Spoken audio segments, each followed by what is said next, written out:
Luxury cars, बड़ा सा bungalow और एक हाई पेइंग सैलरी जॉब, ये हर मिडिल क्लास इंसान का एक सपना होता है।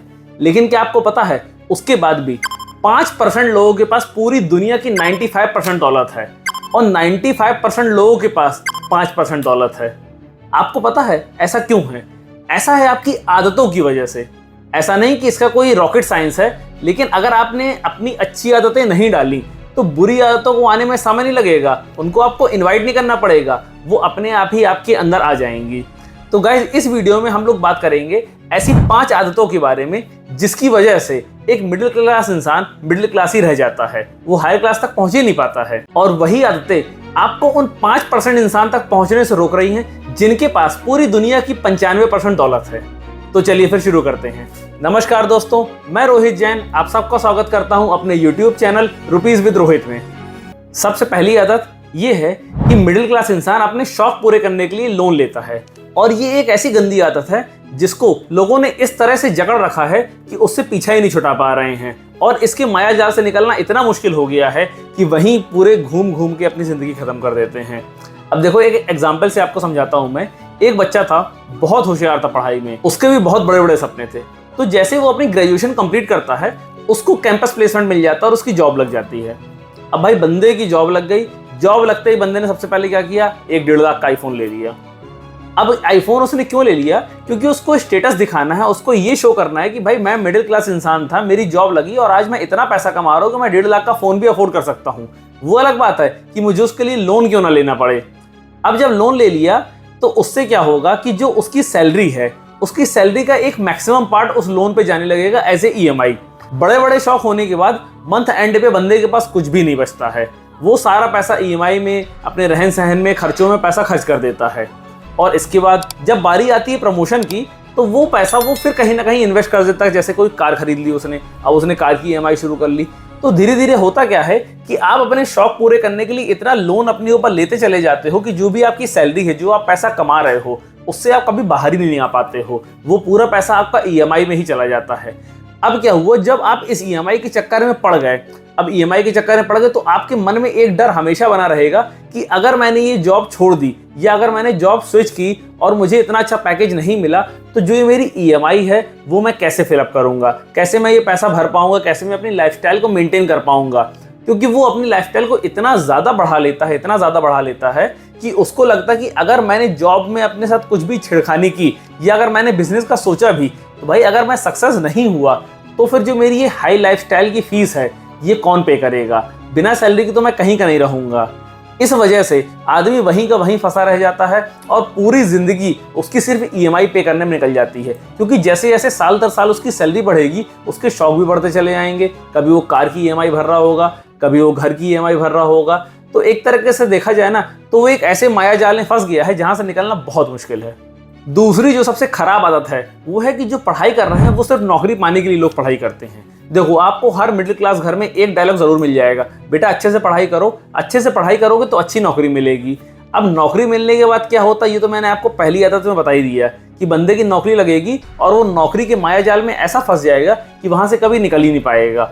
और आप मेरे को बताओ, दुनिया के 5% लोग हैं जिनके पास 95% दौलत है, उसमें से मुझे एक बंदे का नाम बता दो जिसने वो दौलत नौकरी करके या जॉब करके कमाई हो। नहीं है ना। हर बंदा उसमें जो 5% में शामिल है वो अपना बिजनेस कर रहा है, अपना धंधा कर रहा है।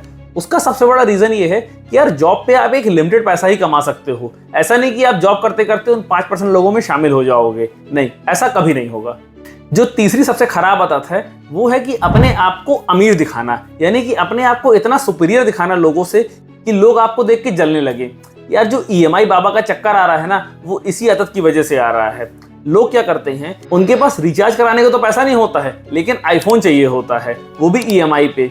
और उस टाइम पे तो देखने में बड़ा अच्छा लगता है, यार 5,000 10,000 महीने की EMI देना है, खरीद लेते हैं, कोई नहीं, साल भर देते रहेंगे। लेकिन वो साल भर का जो EMI का भूत है वो आपके पीछे ऐसा पड़ेगा कि भाई आप उससे पीछा छुटाना बड़ा मुश्किल हो जाएगा। अब देखो, है क्या कि जब आप इतनी हाई लाइफस्टाइल मेंटेन करते हो, आपको ब्रांडेड कपड़े चाहिए, महंगे महंगे फोन चाहिए, महंगी महंगी गाड़ियां चाहिए, मतलब आप एक तरीके से सिर्फ दिखावा कर रहे हो। आप वो पैसा अपने ऊपर खर्च नहीं कर रहे हो, वो पैसा आप दूसरों के ऊपर खर्च कर रहे हो। क्योंकि उससे आपको खुशी नहीं मिल रही है। आपको खुशी इसलिए मिल रही है क्योंकि दूसरे उसको देख के जल रहे हैं। तो लोगों को जलाने के लिए यार अपना पैसा क्यों जलाना। और एक चीज आप और समझो कि अगर आपकी अच्छी जॉब होगी, आपका अच्छा बिजनेस होगा, उसके बाद आपकी लाइफस्टाइल कैसी भी हो, लोग आपको अमीर ही समझेंगे। लेकिन ये बात लोग नहीं समझते हैं। लोग ये समझते हैं कि अगर मैं 2000 की शर्ट पहन लूँ, 4000 की जीन्स पहन लूँ, तभी लोग मुझे अमीर समझेंगे। भाई ऐसा नहीं है। आपने कितने वीडियोस देखे होंगे, सबसे ज्यादा एक फोटो वायरल हुई थी राकेश झुनझुनवाला सर की। राकेश झुनझुनवाला सर माननीय प्रधानमंत्री नरेंद्र मोदी जी से मिलने गए थे और उस टाइम पे उनकी शर्ट में इतने रिंकल्स थे और उस टाइम पे ये कंपैरिजन किया जा रहा था कि जो MLM मार्केटिंग वाले बंदे हैं वो बढ़िया सूट बूट टाई वाई लगा के फिट रहते हैं। वो अलग बात है कि वो महीने का 5000 7000 भी नहीं कमा पाते हैं और वो बंदा हजारों करोड़ में कमा रहा है, लेकिन उसे ये टेंशन नहीं थी कि मेरे कपड़े कैसे हैं। इसलिए क्योंकि कपड़े उसका स्टेटस नहीं है, उसका नाम और उसका काम उसका स्टेटस है। तो गाइस इस चीज को समझो कि आप अपने को इतना ज्यादा हाईलाइट करने की कोशिश करोगे, अपने ऊपर इतना पैसा खर्च करोगे, तो भाई कैसे पैसा बचाओगे और कैसे उस पैसे को इन्वेस्ट करोगे, क्योंकि आपने तो पूरा पैसा अपनी लाइफस्टाइल में खर्च कर रखा है। राकेश झुनझुनवाला सर का एग्जाम्पल बेस्ट एग्जाम्पल है कि भाई आपको अपने काम से पहचाना जाएगा, ना कि आपके कपड़ों से। चौथी जो सबसे खराब आदत है वो है किसी भी चीज की रिस्पॉन्सिबिलिटी नहीं लेना। आप देखो, अगर किसी बंदे के साथ कुछ गलत हो जाता है तो वो हमेशा अपनी किस्मत को कोसने लगता है, लेकिन अगर यही उसके साथ अच्छा हो जाता है तो वो ये बोलता है कि ये मेरी मेहनत का नतीजा है। तब वो ये नहीं बोलेगा कि मेरी किस्मत अच्छी थी, मैं लकी था इसलिए मेरे साथ इतना अच्छा हो गया है। तो गाइस ये सबसे खराब आदत है। आपको पता है क्या, देखो किस्मत मैटर करती है, लेकिन उसके ऊपर आपकी मेहनत ज्यादा मैटर करती है। अब लोग क्या करते हैं कि अगर मेरी जॉब नहीं लगी है तो उसमें कंपनी की गलती है, कॉलेज ने मुझे अच्छे से पढ़ाया है क्यों नहीं। अरे भाई दूसरे बंदे की जॉब तो लग रही है, उसने तो पढ़ाई की उसी कॉलेज से, तो उसकी जॉब कैसे लग गई, आपकी जॉब कैसे नहीं लग गई। या फिर जब वो बंदा जॉब में कहीं काम करता है या कुछ भी काम कर रहा होता है तो अपने साथ होने वाली छोटी छोटी चीजों के लिए वो किसी ना किसी दूसरे को रिस्पॉन्सिबल मानता है और हमेशा दूसरे कंधे पे रख के बंदूक चलाने लगता है। वो ये नहीं सोचता है कि वो क्या कर रहा है, वो अपना वर्क नहीं देखेगा, वो सामने वाले की बुराई करने में, सामने वाले से जलने में लगा रहेगा। क्योंकि यार ये इतनी खराब आदत है कि आप उसी से जलते हो, आप जिसकी लाइफस्टाइल को जीना चाहते हो। ये एक बिल्कुल फैक्ट है कि अगर मुझे किसी से जलन होती है तो इसका मतलब ये है कि मैं उसके काम को एडमायर करता हूँ। एडमायर करने का मतलब है कि मैं उसकी लाइफ जीना चाहता हूँ, मैं उसके जैसा बनना चाहता हूँ। तो गाइस ऐसे लोगों से जलना बंद करो। अब जलन के मारे होगा क्या कि आप उससे बातचीत करना बंद कर दोगे। भाई बातचीत उससे नहीं करोगे, उससे आप कुछ सजेशंस नहीं लोगे, तो आप अपनी लाइफ में इंप्रूव कैसे करोगे। और फिर उसके बाद आप पूरा दोष मर दोगे अपनी किस्मत को कि भाई मेरी तो किस्मत खराब थी इसलिए मैं सक्सेस नहीं हो पाया लाइफ में। अरे अगर आप किसी को एडमायर कर रहे हो तो जाके उससे बात करो, उससे सीखो, उससे समझो ऐसी क्या चीजें हैं जो वो कर रहा है आप नहीं कर पा रहे हो। या जरूरी नहीं कि आप उसकी सारी चीजें ट्राई करो या आप उसको रिपीट करो, ऐसा नहीं है, लेकिन आप उसकी कुछ अच्छी आदतों को अडॉप्ट कर सकते हो। उसकी अच्छी आदतों को अडॉप्ट करके अपनी गंदी आदतों को अपने से बाहर भी निकाल सकते हो। क्योंकि है क्या कि ये एक लर्निंग प्रोसेस होता है। आपको पूरी लाइफ में कुछ ना कुछ किसी न किसी से सीखते ही रहना पड़ेगा। और ऐसा जरूरी नहीं कि अगर कोई छोटा आदमी है या वो आपसे एज में छोटा है या वो आपसे कम पैसे कमाता है तो वो आपको कुछ सिखा नहीं सकता है, ऐसा नहीं है। जब आप किसी से कुछ सीखना चाहोगे ना तो आप किसी छोटे इंसान से भी सीख सकते हो, बस आपके अंदर वो चाहत होनी चाहिए सीखने की। लेकिन अगर आपने सिर्फ ये मान रखा है कि आपको लास्ट में पूरा ठीकरा किस्मत के ऊपर फोड़ना है तो भाई फिर तो कोई आपको कुछ भी नहीं समझा सकता, ना कुछ सिखा सकता है। पांचवी आदत है बैड फाइनेंशियल मैनेजमेंट। देखो जब बात अमीर होने की हो ना तो सिर्फ पैसा कमाना इंपॉर्टेंट नहीं है और ना ही सिर्फ पैसा बचाना, पैसे का मैनेजमेंट सबसे ज्यादा इंपॉर्टेंट होता है। आपने सबने रॉबर्ट कियोसाकी की एक बुक पढ़ी होगी, रिच डैड पुअर डैड, जिसमें उसके दो डैड थे। एक डैड जो बहुत ज्यादा एजुकेटेड थे, अच्छी जॉब करते थे, और जो दूसरे डैड थे वो एजुकेटेड तो नहीं थे लेकिन वो बिजनेस करते थे और वो पैसे को बहुत अच्छी तरीके से समझते थे। अभी रिसेंटली रॉबर्ट कियोसाकी ने एक इंटरव्यू में बताया कि वो 15,000 हाउसेस को ओन करते हैं। आप समझो कि बंदे के पास 15,000 घर हैं और जिससे उसकी रेंटल इनकम आती है। और ये उसने कैसे बनाया है, ये उसने फाइनेंशियल मैनेजमेंट से बनाया है कि वो हर नया घर खरीदने के लिए लोन लेता है, उस लोन से वो अपना इनकम टैक्स बचाता है। यानी कि इतना अच्छा फाइनेंशियल मैनेजमेंट हुआ कि भाई ना तो मुझे गवर्नमेंट को टैक्स देना पड़ा, मेरी एसेट अलग बनती चली गई, और जो मैं लोन ले रहा हूँ उसको मैं अपनी रेंटल इनकम से चुकाई दे रहा हूँ। तो देखो गाइस, पैसा कमाना एक अलग चीज हो गई है। मेरे पास ऐसे सैकड़ों एग्जाम्पल है, मैंने आसपास अपने लोगों को देखा है कि वो वन शॉट में करोड़ों रुपए कमा लेते हैं, लेकिन 1 साल बाद 2 साल बाद जब आप उनसे मिलोगे ना या आप उनके पास जाओगे तो पता चलेगा कि भाई बंदे के पास कुछ भी नहीं बचा है। क्यों?